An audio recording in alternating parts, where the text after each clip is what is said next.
involved with some questions, with some comments, with anything else, you know where to come and see us live. Today we have our amazing guest, Mr. Jack Evans, who's been sat waiting for me to fiddle about with some technical stuff very recently. But I would just like to start with a little check-in, see how you're feeling today, Jack. How's it going, man? Today's been all right, actually. Much better than I thought it would be. Just a couple of things, couple of creative ideas have kind of just given me a bit of a burst of life, really. So yeah, started off quite dreary, but ended up much better. How was your day? My day was, I managed my expectations very, very well. Apparently, Jack, they can't hear you on Instagram, so maybe you have to pull out that mic. Oh, how about now? I reckon. Yeah, and just turn that volume right down for me.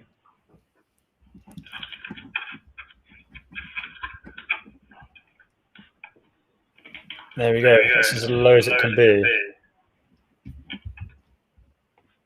And that. Okay. Sweet. I've got you now. Give us a thumbs up if you can hear Jack on Instagram Live. And he was saying before, in case you missed it, he's back. It is his first time on Instagram Live. If you want to catch us anywhere else, we are on Facebook, Twitch, and YouTube right now as well, if you prefer a different viewing style, I guess, or platform. What were we saying? You were talking to me about that you've had a few creative ideas today that's like kind of picked your day up, and you returned the question and asked me how my days went. Yeah, I mean, probably a little bit less on the creative side, but I manage my days quite well and give myself like 2 or 3 things to do, and that's like nothing too major. Nothing, you know what I mean? And then when I have it and I get them done, what's it called? Something about swallowing the frog. There's that saying of like get the big things done that you don't want to do, and then you feel a bit of achievement, and you've got a bit more space in the head to actually get a few creative things done. But it's funny you say that. That is what really picked me up last week. I had a big creative idea as well, and it's funny how when you get excited about something, right? Yeah, you just I don't know. You sort of lose sense of time and place, and you just get immersed in the present, in the possibility, and it just sort of mutes everything, or at least it turns the volume down on all the noise of life when you've got something exciting to think about and to plan. So yeah, that's how my day ended. It didn't start that way, but it ended that way. Good. And that's kind of a nice little snapshot of, you know, asking how somebody is. Probably best or a good sort of way to think about things is taking stuff day by day at the moment, rather than, you know, that uncertainty of not having an end point that you can prepare for, or, you know, for those who don't know, Jack works in, you know, the creative industry, not knowing when stages, rehearsal rooms are going to be able to be used, and, you know, people are going to be mixing. So day by day is a pretty good strategy, I reckon. Yeah, and you know, you sort of try to plan, I don't know, a week ahead or something, even with an idea of how you're going to feel or how things are going to be, but actually you wake up and you feel better than you thought you would, or you feel worse than you thought you would, and there are so many variables that can influence that, and you know, there are obviously things that we can do to try and not have those variables affect us, so that we can sort of stay as consistently calm as possible.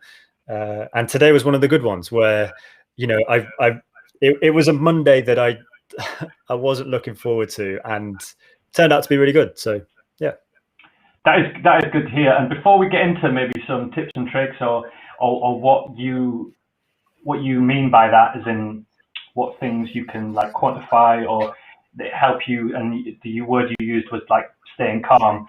We're gonna do that horrible cringe thing, which is not cringe because people want to hear about it, and it sort of qualifies why you have the opinions you have, why the type of person you are. It's just to hear a little bit about you as a person, Jack. As if I didn't know anything about you, you know, from I must have met you when you were 16, I believe.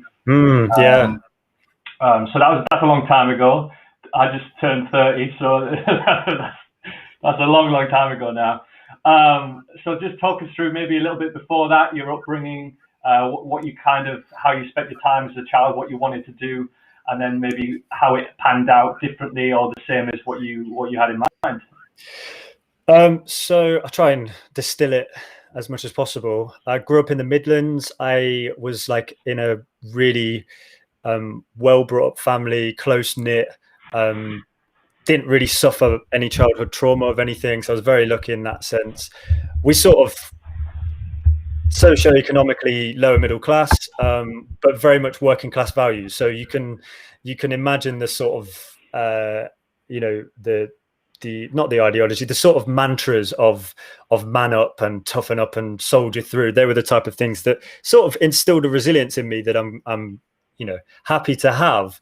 But undoing those things in the last few years has been quite a thing.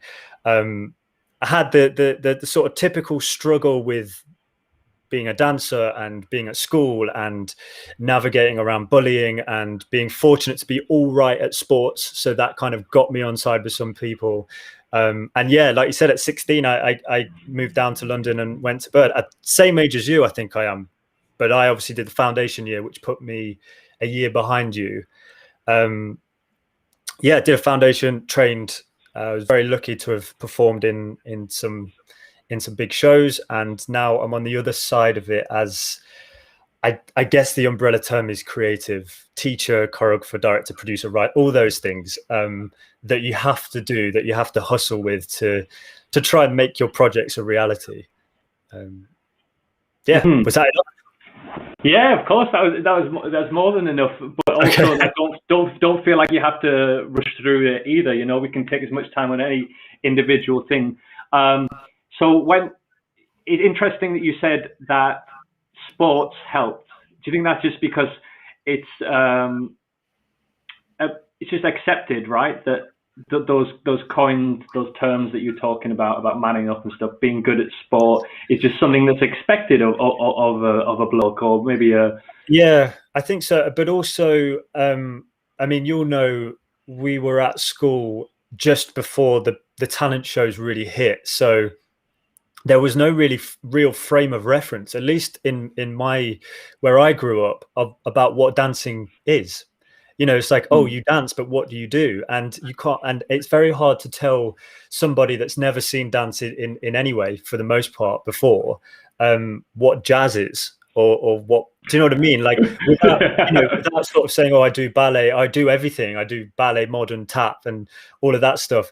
There was no like, oh, I'm like diversity, or I'm like flawless. And I know that still seems quite a while ago, but I feel like there was a lot more acceptance for boys as dancers when those dance styles, or when those big dance acts were really profiled and showcased on TV. And we were just a little bit before that. So sports was kind of, again, it was like a way to sort of get some cred with the lads who perhaps, looked at me or made comments, out of ignorance and jealousy on reflection. But at the time, you're just trying to find a way to not have blue tack put in your hair. Do you know what I mean? Like, what the person sitting next, I still remember that today. So yeah, but look, it wasn't like mass bullying. It was just a little bit, but I think enough to affect my confidence as a performer. I think it did, or my sort of wanting to express myself. I think that did affect me in some way. Yeah. Yeah, super interesting. Tell me about, you kind of skimmed over your career. You said that you did some good things. You don't have to talk about what you did if you don't want to. That's absolutely fine. But let me vouch for you, as in you are very successful, very talented, or have been when you put your mind to it. Talk to me a little bit. I'm gonna make a couple of assumptions now, so direct me or correct me if there's anything wrong. When did you decide more to take control, like, of creative visions and being able to do things yourself? Because I feel like there's a reason for that, maybe a little bit of frustration, or feel like you had some creative shackles on you or something like that. So don't let me spout that if it's incorrect. But no, you're dead right. So I was very fortunate to be given creative opportunities at quite a young age whilst I was training, and that was actually out of necessity. When I was still training at Bird, I was sort of submitted to the World Tap Championships as Team GB, and I couldn't afford to pay for a choreographer, so I had to do it myself. And so I was like forced into this corner of like, you've got to choreograph something that, you know, it's going to be on like a big platform, and so I went for it. And the first year was, you know, you learn from your mistakes, but it went all right. The second year was a lot more successful, and that kind of there was sort of a catalyst to being a creative, but it was always secondary to performing. There was always this like notion that as a graduate, I need to tick all these boxes and perform on all of these platforms or in all of these spaces to be considered successful. And it wasn't until I sort of climbed as high as I think my talent would allow, with what's available as a performer, until I realized that didn't actually fulfill me in the way that I was sort of led to believe or was promised like it would. I know that sounds a bit cliche, and I'm not the first person to say that, but I'm not claiming like I climbed to these like huge heights, but I got to a place where I was like, you know, this is everything that I ever wanted, and yet I think I'd rather make a little video with a couple of mates. Do you know what I mean? In terms of like, what do I want to do, or you know, what am I going to be happiest having done when I go to bed at night? And it's that, as opposed to what I was doing when I decided to stop performing. So yeah, that was the kind of transition. It was a slow transition, and it took a long time. I'm not one to make decisions lightly or abruptly. You know, like I had to have like a series of events take place before I realized that you know, this is what I want to dedicate myself to now. And yeah, there's a perception of control that I've got now as a creative, but also there's a lot of control that I don't have.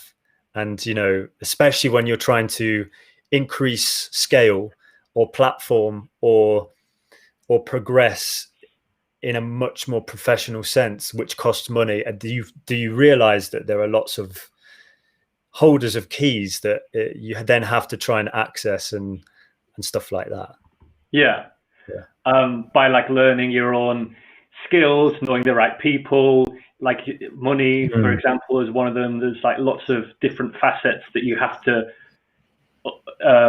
have to your game, not just the talent, not just the ability to create, I guess, or in the raw form create.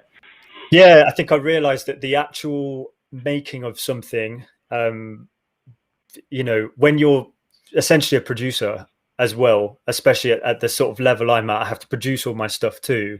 The work, administrative, planning, funding, all of those things far outweighs the time spent actually doing the creating. Do you know what I mean? At the minute, that's where I am at the minute. And there are some times where you get an opportunity or you get sort of commissioned to create something, and so all of that production work is bypassed or somebody else does it. But that usually comes with certain constraints, you know, because you've been employed by a certain institution or something, and it's like, well, there are certain things that you have to follow in order to do that. And then that sometimes presents a more exciting challenge, because then all of a sudden you've got to create something with all of these limitations, and so then you're just looking for the most exciting or best solution to that problem. Yeah, I get it. Definitely, it's like a balancing act almost. I really loved it when you said about, you know, what's going to make you the most happy when you go to bed at night. Like, it's a really simple thing, but I think we can all definitely resonate with that. Of when, you know, that's when it's a lot of the time, if you're not practicing certain, you know, journaling or meditation or whatever it is, that's when we all find our head racing and wandering off the things we should have done, could do, whatever it is. For some reason, you know, there's less distraction and we're just left alone with our thoughts, which can be a very scary thing. And you also mentioned about, you know, a dance career and finding these accolades and achievements and things on your CV, and how you were told how it would feel or something rather than feel it. And I can very much resonate with that. You know, I've not done amazing things, but I've done a few good credits and stuff like that. And you know, when I did my first West End debut and the curtain call, I could definitely feel those things. I was looking around at everyone else's reaction and going, God, you really love this. I'm thinking about how much other people love it rather than taking it myself. And I was like, there's something not quite, you know, right here. And something as stupid as like this little platform that I've got of mental health has been my proudest achievement, and it's not even anything that's tangible. It's not like you can't write it on a CV. Do you know what I mean? So it is really weird. But I started, as I've learned and grown, started to take more notice on what feels right and what brings me joy, you know, rather than to be a certain stereotype. My question to you, Jack, is, you know, any comments of what I've just said, but also what is success to you? Now you've been down maybe a traditional path of what a dancer is. What is success to you, and what are you trying to achieve nowadays? God, I feel a bit speechless. I'm trying to think of what you just said and what I have to say back to it. I think firstly is the people that do absolutely feel fulfilled and love those big West End shows and those debuts and meeting celebrities and stuff. If, you know, that makes them happy, and I'm very happy for them. I don't think the problem is necessarily that whole thing. It was just that it for me, it just fell a little bit flat. It didn't quite get me in the same way that it got them. And I think, like you said, you know, it's sort you sort of feel a little bit like, hang on a minute, I'm not feeling the way that I think I should be. Yeah. In terms of success now, I mean, like I don't know, because I've sort of had enough success on paper to have been considered as successful in the, you know, parameters or the paradigms that the world or the industry considers successful. So I can sort of sit here from a slightly smug position and say, well, success now is like, you know, getting a beginner tap dancer to do a shuffle pickup change. Do you know what I mean? Like, and I can very smugly say that. I think it's a lot different. It would be a lot different if I hadn't been as lucky as I had as a performer and had to like navigate my way through this thing of like, well, I'm not going to do that now for whatever reason. So I need to I need to sort of refigure out what it means, what success means to me. So I sort of feel like really privileged and lucky to have an easy frame of reference, because you haven't you feel like your talent has not made it you have to go through too much adversity to get to where you were aiming to, kind of thing. So you've got this nice frame of reference. But I kind of also, when I ask the question, I kind of mean conceptually. Now you've been through something that doesn't fulfill you conceptually. Where does that leave you now? You've what's the past tense of strive? Striven. I don't know. Striven, is that a word? You've strived for this goal and you've achieved it, and then it didn't feel successful. So has that changed conceptually what it maybe means for you? Yeah, I mean, look, as we're trying to like navigate our way through life with technology and algorithms that are not fair, in terms of being able to produce work and put it out to an audience, especially when, you know, a project that I might spend 10 weeks on, you know, really working hard at, might actually underperform to somebody not wearing a lot of clothing who's just taking a quick selfie. You know, the fact that the algorithm works by, it doesn't matter what is the quality of what, or the substance that a product has, whatever gets the most amount of attention is that which is boosted and therefore exposed and gets the most reactions and stuff. So like, and again, like, it's that thing of like, I I have been lucky to have had really well received things on social media, and I've been very grateful for that. But I'm more and more trying to detach myself from any kind of result, and instead look at it objectively, and just think, I'm happy with how that was. You can only please yourself. I suppose it's Ricky Gervais said it years ago on a podcast that I think I listened to, and he basically said, you've just got to be happy with the work. If you're happy and proud of it, then that's your success. You don't need any other validation from anybody else. And I've got a folder full of videos that I've put out, videos that have been successful, that haven't been that well received, and because for anybody who doesn't know, like, making video work is like one of the main things that I do as an outlet to showcase choreography. And sometimes I'll just sit and watch stuff, not out of vanity, but just out of pride. That video that I made in 2015 where, somebody gave me a studio for a day and I cobbled a few friends together and we shot this thing. It's like, those types of things. And it's almost like a diary or whatever, where you can just see these steps in progress, and I can track improvements in my process where I'm like, well, there's a lot more substance to that. It's choreographically much better, it's musically better, or do you know what I mean? You can sort of track progress, and I think that's just a sense, success is defined for me by sort of looking within and reflection, and not looking to external validation to define it, because otherwise you'll just drown. Do you know what I mean? Because you get one thing and then you'll just be looking for the next. And once you've got 1,000 followers, you want 5, and then you want 10, and then and it goes on. And it's lovely to have that. It's lovely to have that type of response. But we have to try as hard as we can to not let the algorithms affect us in that way. And I know that algorithm is just such a buzzword that everybody uses, but yeah, it's attention economy, isn't it? And the money making goes to the platforms and not the creators. And how do we combat that when everybody, the whole audience, is on these platforms? It's a difficult one to navigate. But so yeah, a very long answer to a short question is, success to me is like inwards. It's definitely self-reflection, and it's always a process. There's like each goal or each achievement is a stepping stone for the next, and that stepping stone might go downwards. It doesn't always have to ascend, but it's still,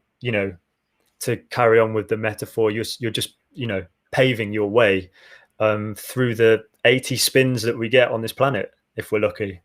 Yeah, don't say that, that's depressing. But yeah, we are definitely in the age of validation, so it's one, being aware of that is really important.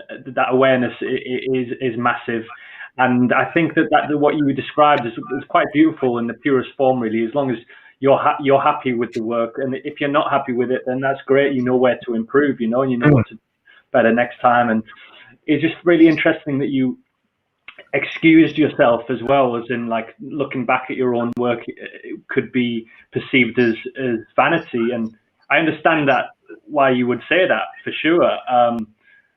But I think we should be normalizing celebrating our own work and our own success, really, because it doesn't matter what that becomes vanity when you're comparing it to other people and how far other people have come. But if it's just something that you've done that you're proud of, and then you like you said before as well, put it in that context of you were proud of it at the time. That was something that you produced. It was to the best of your ability, and then you continue, you progress. These are the perfect ways of looking at things. Not perfect, nothing's perfect, but I'm on board with that, definitely. Yeah, and it's something that I try to pass on to as many graduating students as possible. And it's the thing that I think kept me going, kept the flame alive as I struggled to make it as a performer. Because whilst I can list off some CV credits, there were obviously many months where I just had nothing to sort of look forward to as a performer. No opportunities, no auditions, and the auditions I did get, I wasn't right for. And all of those things where I'd be going in and singing a pop song as a tenor, and I'm not that, and doing dance styles that I don't excel at, and always going away, obviously you're being compared to others because that's the nature of it. They're looking for the person that they want to cast for their show. And I think unless you have that passion project to just help sustain whilst you're like trying to find your way, I think is really important. And yeah, I felt like as a performer, my balance of skill set was not in a place that lent itself to sustained regular employment where I could buy a house or whatever. Like I always felt like there'd be these big dips because I don't know how this comes across, but I consider myself quite highly skilled at some things, but not at others. And I think sometimes, that kind of like all-roundedness is needed to have more employability and therefore to like keep working. And for me, I just didn't have that. I guess I could have worked on it to try and balance that out, but it's just not how the cards fell. Like I just found myself doing what I wanted to do. But that is an idealistic way. You could have worked on something, but you're taking yourself outside of the system and creating your own work and your own things and potentially employment for people who are skilled in the same things as you or the things that you want to create, So I think it's a very admirable way of doing things and potentially more courageous, rather than sticking to the normality and sticking to the way that things should be done. It brings me on to the question about that you mentioned it in that answer about passion.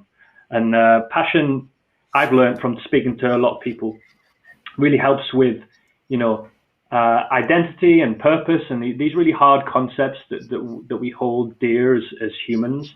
And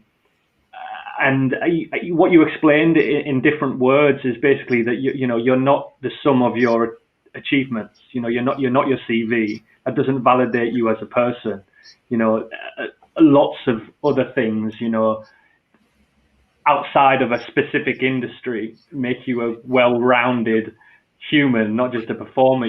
So my question to you is kind of like, I think I know some of the answers as well, but I'd love to hear it from your own, about what you are passionate about. And something to bear in mind when answering is passion comes from, I think, the Latin. This is what I learned from somebody who was on the show saying about it. You're willing to suffer for, something that you're willing to suffer for. So, Jack Evans, tell us about your passions. A sort of non-dance related passion. Is that the question? No, the question is, what are your passions? Okay. I mean, I don't know if this sounds a bit cheesy, but in 3 words, story, movement, and music. They're the 3 things that I care most about. As a creative, as a person, is story, music, and movement. And then there are other things. I've always had this kind of analytical outlook where I don't question everything, but I don't think there's any use having a mind if it's not prepared to change. And I've been one of those people that has been, if evidence has been brought forward to me that something I've always believed is not true, I'm prepared to accept that and then make that change. And that for me is like, a characteristic that I value most in anybody.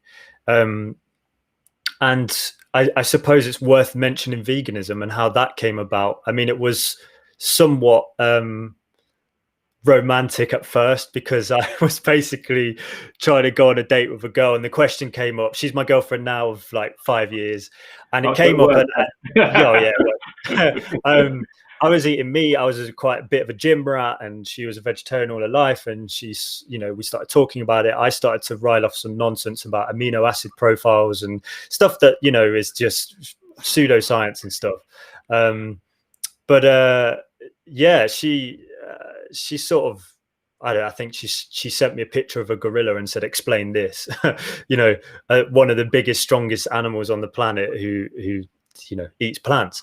And so all of a sudden this huge belief system that I had just burst, and I started researching, and now I'm not a militant vegan, but I'm very prepared to talk about it and to, you know, engage in difficult conversations with people about it, because I'm passionate about it, and if passion means to suffer for something, I would suffer not a friendship, but I would suffer a situation, or a comfortable situation, to like, you know, describe my passion for something. I'm prepared for that.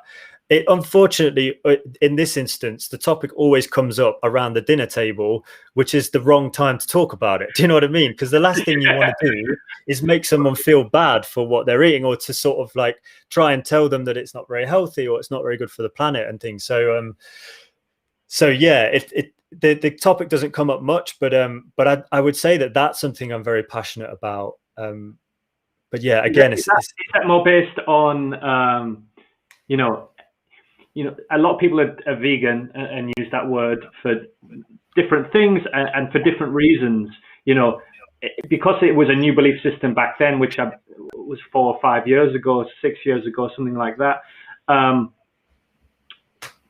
One, has your reasons for it changed? And two, what are those main reasons? Is it environment? Is it your own health? Is it everything, you know? Well, there's like 3 pillars of it. You know, there's animal liberation, there's health, and there's the environment. What does that say? It's reverse, powered by plants. Nice. And yeah, for me, right. And this is the thing, is like, for me, veganism is minimizing animal suffering as much as is practicably possible. And that's all. So, you know, you're going to have a sandwich, you know, is there a way to minimize animal suffering when you eat a sandwich? Yeah, don't eat meat with that. It's like, and I know that's like a really simplified version, but it is that, because inevitably, you know, we buy products and you know, even bread, and I know there's these like, you know, Piers Morgan type arguments about killing rodents in a wheat field and stuff, and so you're still killing animals, but it's about minimizing it. So that's really like the crux of it. It's not an absolute thing. And yes, it started off with, I think it started off with climate change, and then it flipped to health, and then it went to animal liberation. For me, you know, seeing animals go through what they go through in order to be turned into food, that's the silver bullet. You know, if we all saw that, I think we'd all make a change. If slaughterhouses had glass walls, we wouldn't eat meat. That's I don't know who that saying's by, but I've seen it a lot. That's how I feel about it. But yeah, it's slow progress, and I spent 25 years eating meat and staunchly advocating for it. And so I don't hold, you know, any opinion of anybody of any age that still does. And what if there's one thing I've learned, it's people need to discover things for themselves and make their own choice. And you can be there as a provider for information and talk to them, but being militant and forceful does nothing to nobody in terms of trying to get people to change. So yeah, I think there's been some degree of influence to people over the years that I've spoken to, and that, you know, if you want to talk about success, I'm very, very proud of that, to know that there's perhaps, you know, about 20 or 30 people through like rippling effects that now are plant-based, and over the years that would have saved hundreds, if not thousands, of animals' lives. So I'm very, I don't know, I suppose that's success that isn't defined by external validation. You know, that's been a communal, local level type of change that I'm proud of. Yeah, that is really powerful, man. And you know, things like that, not necessarily just veganism, but if you can introduce somebody to a tool or something to do with their mindset, or some, you know, coping mechanism, or a way to deal with things, whatever it is, you know, if you can instill that into somebody, and that changes their life, and then they instill it into other people, like things for positive change. That's, yeah, you know, yeah.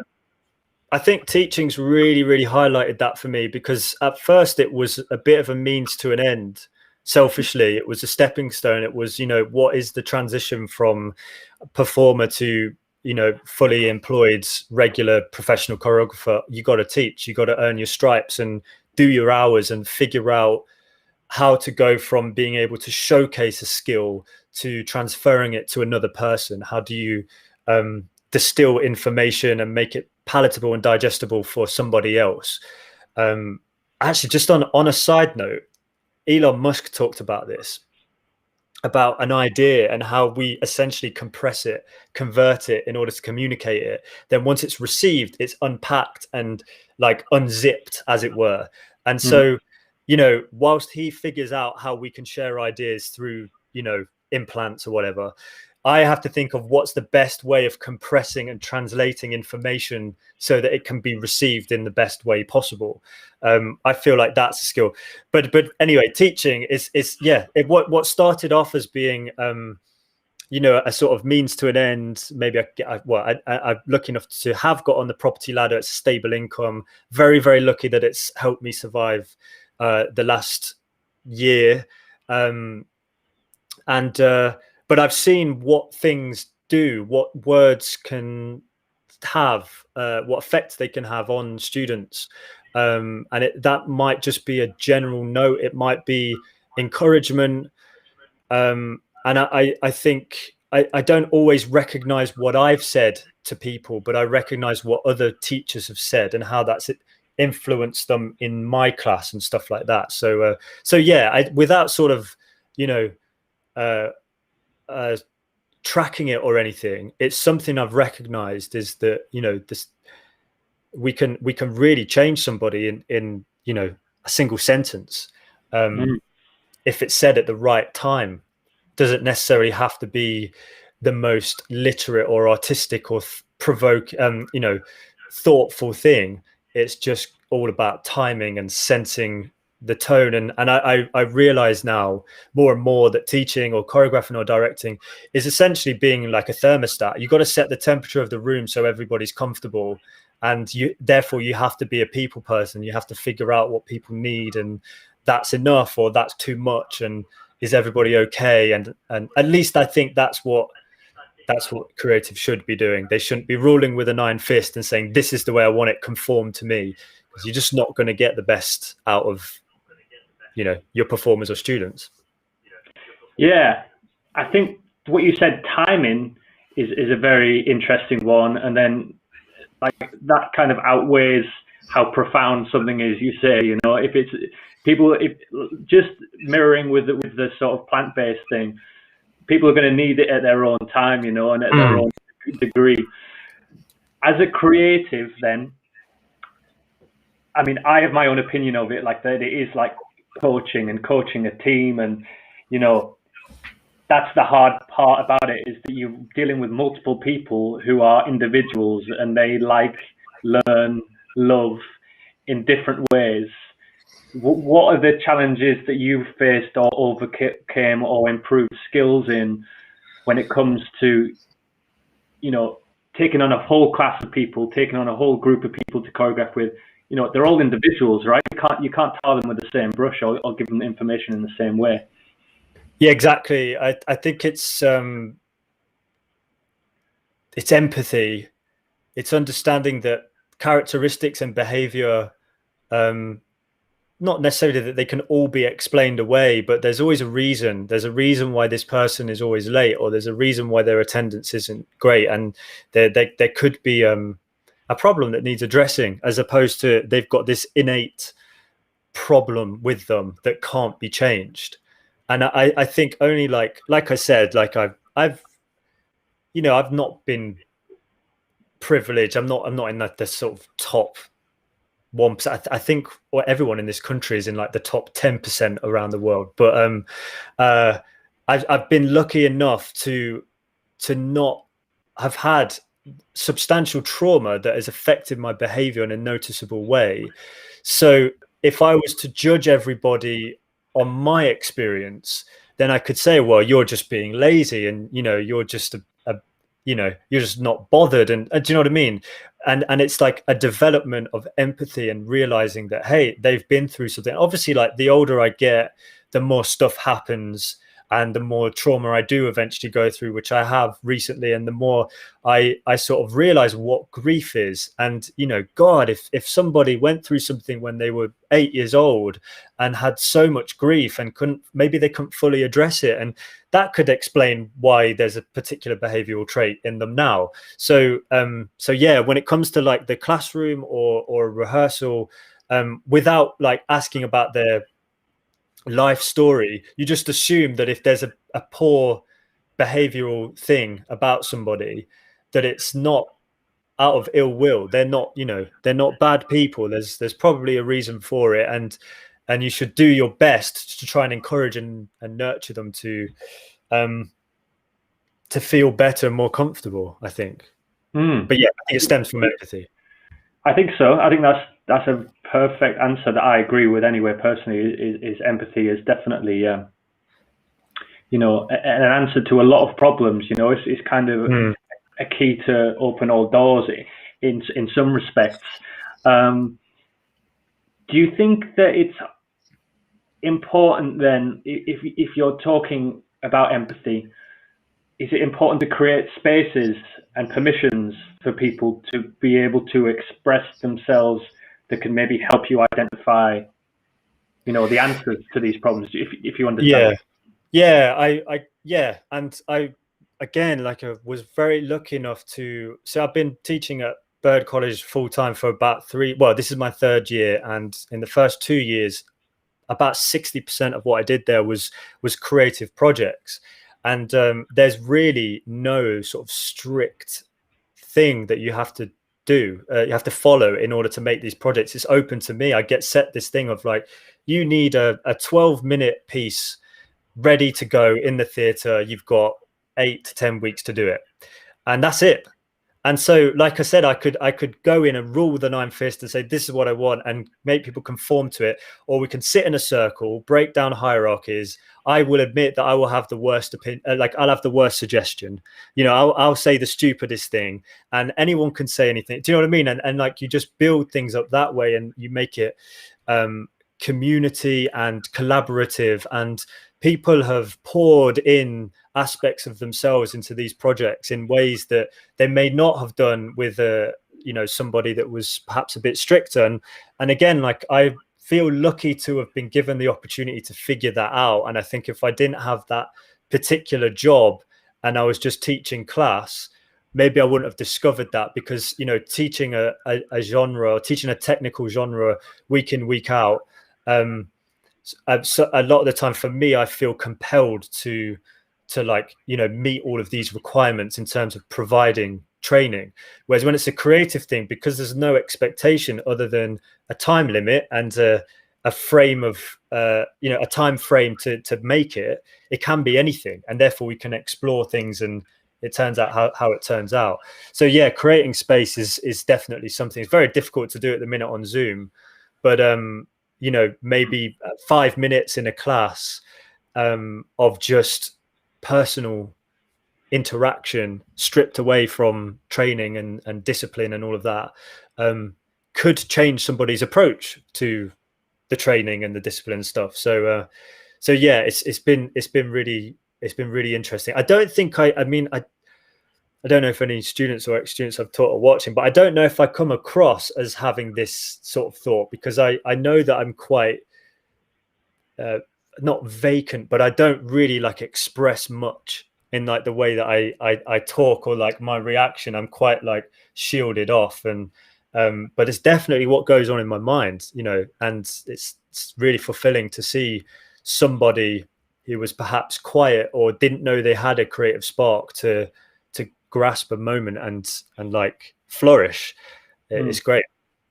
Yeah, I think I love what you're saying, by the way, and I think that although we're using a very specific example of dance class, or, you know, the specific example of creativity, I think it definitely applies to multiple things, anything that includes hierarchy. So it just shows to me anyway what makes a good leader, or someone that's willing to put themselves on the same playing field as other people, you know. And it's something that I regret very much. I used to love teaching, and I used to teach at a different college, London Studio Centre, for like 5 years. And I was very young. And the problem is, I was very young when I started teaching, so I would often be younger than some of the students I was teaching. And I think that set me out on the wrong foot. That I always had a bit of I wasn't really my own personality when I was in the room. I was more of a facade and tried to come across like authoritative. I tried, there'd be all sorts of things. I wanted to come across attractive as well. Yeah. Like the students I was teaching, a similar age bracket as me. So there was the element of trying to be cool, whatever that meant. Be strong and these things that I think I could. I think I gave a good teaching experience and knowledge and stuff, but I feel like I could have given now knowing more about what students go through and through life and identifying traits and empathy in people, I could have put myself on a lot more even playing field. But the reason I didn't do it was probably my ego at the time. Yeah, I mean, I'm not going to lie. All those things that you mentioned, that was me too. I taught from quite a young age. Sort of having a particular skill in quite a niche subject, which not many people I think strive to teach and choreograph in tap dance. Anyway, I was the same. Like employed at young age, commissioned to create for colleges and stuff, where I would be younger than the people that I was teaching or the same age, and you're trying to prove a point, or you're trying to earn your stripes, or you're trying to sort of show like I'm here for this reason and I've been in this show and I look this way, and actually I don't know whether that's just an age thing. I don't know whether there needs to be a degree of separation between you and the student, and like I still feel closer in like culturally and age wise to the students than I do I still feel quite close to them. But I think there's enough separation now to not feel like I need to put myself out there or prove any point. But then at the same time, there's not the same likelihood that there used to be when I was teaching at like the age of 22, that a week later I'd be auditioning with the people that I just taught, because that's the worst. And that happened a couple of times where I taught somebody, a week later we were in an audition and I got cut and he got through. And like, talk about success and trying to like, figure out that wasn't a problem.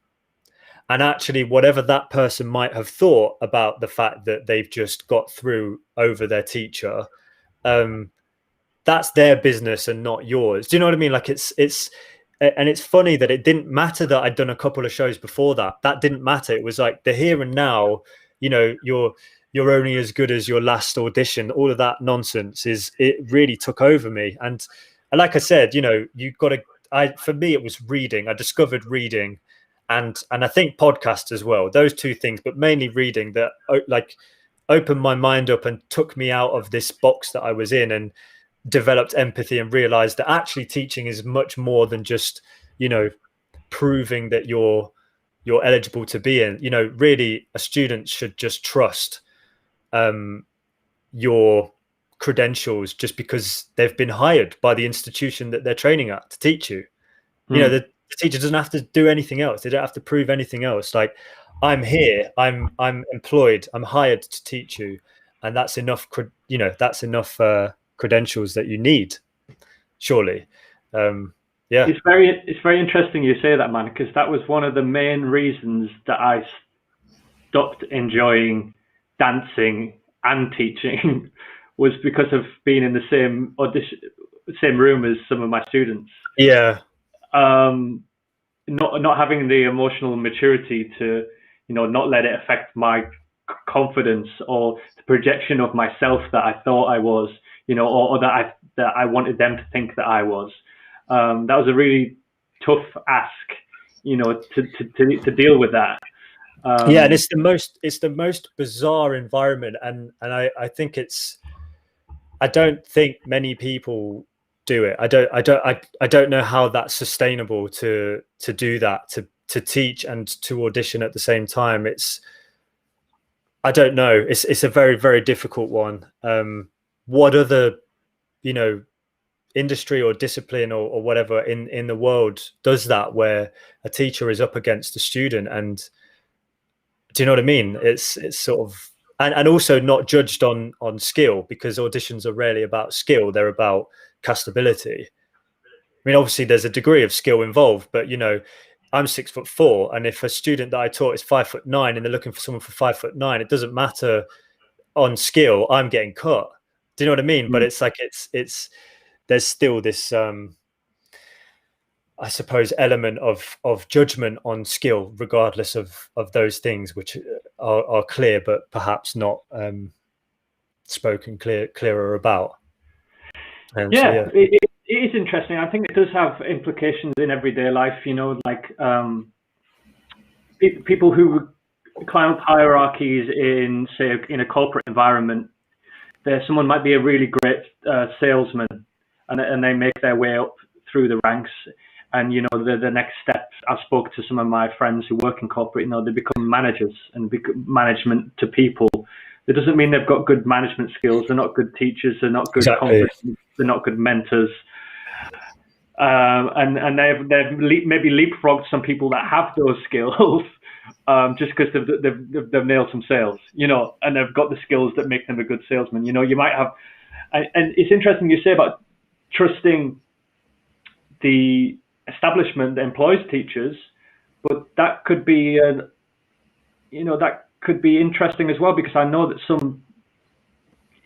this is where criteria is really important, isn't it? Because you could get someone who's hiring the most amazing dancers to teach, but you don't have to be the best dancer to be the best teacher, you know. And like we've learned as life goes on. I think this is what makes me somewhat left-leaning politically and socially, is this idea that we all need each other in order to do each other's job, and I'm no more qualified or I shouldn't be valued any more than somebody who's teaching a 5-year-old how to walk with opposite arm to leg. Do you know what I mean? So you know, those teachers are just as important as what I'm doing, because we need them to do their job. And yeah, so it's, and I agree, this whole like teacher being promoted to a manager, but that doesn't necessarily mean you have managerial skills. You just have experience in teaching. And obviously like managerial skills that come, you know, the requirements that come with that position aren't necessarily bestowed upon the teachers with the most experience. So, you know, it's a difficult one, but then as an employer, I wouldn't know how to navigate through that anyway. Yeah, it is a really difficult one. I'm sorry, I put that question over your face. Yeah, what was that? This question for both of us, and maybe we've only got about 5 minutes left, so we can maybe have a little shot at this before we wrap things up. So thank you for everyone that's watching so far, watching live. If you missed it, you know, they'll get posted and will be a podcast of this, so you can share it with your friends. And I did see a comment from SK Parsons that said, to know we have genuine teachers showing how much they care at Bird means so much to us. And I think that's a very interesting point. It mirrors some of the things that Jack was saying earlier on. So it's very appreciated, Jack. So when you're ready, and if you've read the question, take it away, mate. Have a little go at that. I'll read it out for anyone who's listening. Both being men that project a typical societal masculinity. Whole load of things we could break down in that first part of the sentence. But to try and answer it more directly, how do you deal with the way in such non-theatre people? I'm guessing the second half of the question got cut off. How do you deal with the way in such non-theatre people? I'm not sure I understand the question. Yeah, same. Dubry, Luke, I apologise. I think maybe I want to answer it well. So yeah, if you've got a way to expand on the question, we can keep things going a little bit longer and try to get that done for you. As I'd love to answer it also. I'll read out the comment we've got from Maya. It said, your approach to anything is always so meticulously thorough, always inspiring, encouraging students to share and grow. Incredibly grateful to have teachers like you at Bird College. Look at this, mate. I hope you're feeling good. You said that your Monday was going better than you thought. Yeah, it's not finished yet. It's great. It's getting better. Exactly. And Durbury Luke. I'm assuming it's Luke Durbury. So I apologise. I keep saying it the wrong way around, Luke. How non-theatre people define our personalities based on solely on our careers when it is often very far from reality. Oh, this is a good question, and you can take it away first if you'd like to, Jack. He's just asking about people that make assumptions on you based on your career. And well, I have to be honest, it's been quite a while since I've encountered that, because I'm not the only one in the family that's performed. There's somewhat intergenerational in terms of, like, I've got a couple of first cousins, one that's like, you know, a few years older than me, one that's a few years younger than me. And so in the extended family, it's been accepted and understood by everybody. There's not been any kind of problems there. I suppose this is an admission of the closed circuit community aspect of the industry, whereby, well, at least for me, most of my friends are in the industry anyway. The only experiences I've got are just bewildered looks from friends of, like, my dad when I was a student, and I'd be at the pub with him, and he would say quietly, "Oh, he's a dancer. And they would sort of look like, I think it's just like a different, well, they just didn't understand what that meant. I suppose, well, I don't really know. It's not something that I suppose I've tracked to change. Like, going back to the whole, like, talent show thing, and how the rise of the prominence of dance acts on TV. Not that, like, I'm a fan of talent shows in any which way, but just like the exposure that's provided, I think has given some sort of frame of reference to, like, non-theatre people to understand what my career might entail. Yeah. For those who are watching, I know there's a few little connection issues on Instagram Live, but if you want to switch to YouTube, we've got a great connection on there, and also, which there's a link in the bio. And also, if you want to listen back on the podcast, it's all been recorded locally, so all of Jack's amazing answers throughout the episode will be there for you to go back over. For me, when it comes to personalities, I think I do have a lot of privilege and a lot of natural confidence from my own experience, you know, and what confidence means to me is that I feel comfortable. You know, it's not always been the same. It's not always been to this degree, but not caring too much about what other people think of me. And, you know, that's a very much easy thing to say and not to do, because if you're a nice person, you care about what people think about you, you don't want to upset them, you know, that's a lot to navigate. But what I think is refreshing is that if you're around people who are very confident in who they are, they don't try and put themselves into a box for you. They don't try, you know, they happily have contrasting or different views, and it makes them interesting, you know. So what my advice would be is that is although it's very hard, don't try and worry about what people think of you, because it basically is almost a mirror on how you're judging other people. You know, like if you feel like you have to put everyone else in different boxes and something to quantify and make you feel comfortable understanding them, try and be comfortable with not understanding. When you don't understand something and you don't understand someone and find it interesting, that's when you'll find yourself interesting and find yourself you know, having the confidence to be unapologetically yourself, no matter whether that's your sexuality, what you're into, hobbies wise, career, anything like that, and let other people worry about it. I hope that makes a bit of sense. Yeah, there's a Matt Haig is a novelist that I've come to absolutely love, and his books are, like, really philosophical, and he just simply says what other people think of you is their business and not yours. It's literally not your business to know. what other people think of you. And it's very difficult to sort of actually live by that when, you know, society or culture at least wants you to be concerned with what other people think about you, because that instills insecurity and fear, and both of those things generate profit because it makes you buy stuff that you think you need in order to be accepted more by more people.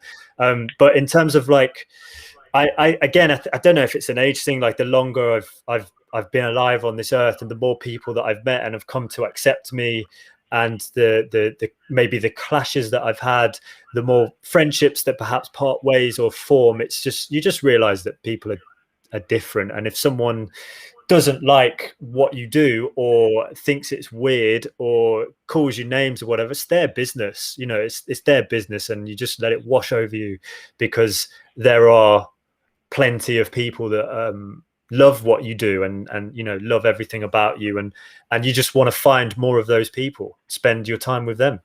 Yeah, that's it. That's a better way to maybe try and explain it. At least the people who you're going to want around are the people that like you for your differences and what you're into. So the more you are yourself, the more you're going to have really valuable relationships, and things that, you know, you feel valued and you don't have to second guess. So that would definitely be one. There's some amazing comments from Anthony Pereira backing your skills as a teacher, Jack. So I'm hoping you're reading and taking these in and feeling good. I am, but it is my first time on Insta Live, and I'm really weird because I'm quite good with technology, but when it's not something I've not seen, like I'm like, what's going on? So, but yeah, really nice and from amazing students as well. Well, that's it. It's really nice to see. We are just about out of time. We've been going on. We started late. We've gone on longer, but I've thoroughly enjoyed it, and I think there's been some benefit for me, hopefully for yourself as well, definitely for some of the students listening. Did you have any last thoughts that you wanted to wrap up or say anything, Jack? No, I mean, I just think you know, this conversation that I'm having with you rarely happens between people offline.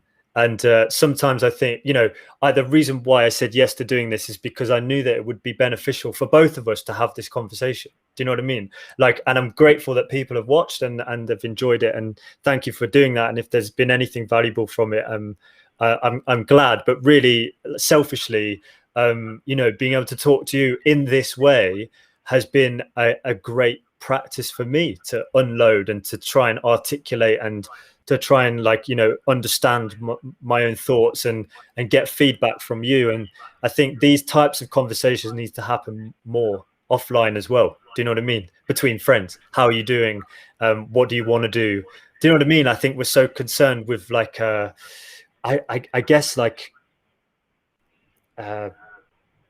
fast food type conversations. Do you know what I mean? And not that kind of, like, till the early hours of the morning, pondering the universe, because we constantly have these technological distractions available to us that prevent wondering at the wonder. So yeah, I'm very grateful for this conversation. Thank you, mate. You're more than welcome, and I can't advocate what you just said enough. You know, I try, and believe it or not, I try and do it a lot myself, and I just think that, you know, you're right.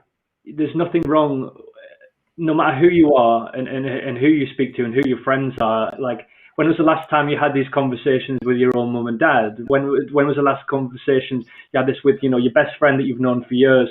Have you taken a chance to update him and ask him on his passions and yeah. you know, and everybody wants to be heard. You know, we are all selfish creatures. We have to be selfish. It's a defense mechanism. You know, it's a survival technique. So people's favorite subject usually is themselves, and there's nothing wrong with saying that. Like, own it, be aware of it, be aware of when you're speaking about yourself too much. You know, but like, people around you want to be heard. So definitely, you know, pick their brains. They'll be really grateful. I think it's a good tool. Yeah. Well, thank you so much, Jack, for sharing your time, emotion, energy, and your openness with me. And I really enjoyed, you know, like, just muddling through some points, and it doesn't have to be perfect, it doesn't have to be concise. There in the end, you know. Yeah, thanks a lot. You're welcome, mate. You're a legend. Thank you to everyone who watched. Give it a share and mental health follow, and we'll see you all very soon. Make sure you check out what Jack does. He's amazing. Some of his videos will actually blow your mind. Like he's insane. I don't know how his brain works like that. It makes me embarrassed. It makes me feel really dumb. But thank you so much, everyone, and I'll see you all very soon. See you on Thursday. Bye. Thank you. See ya.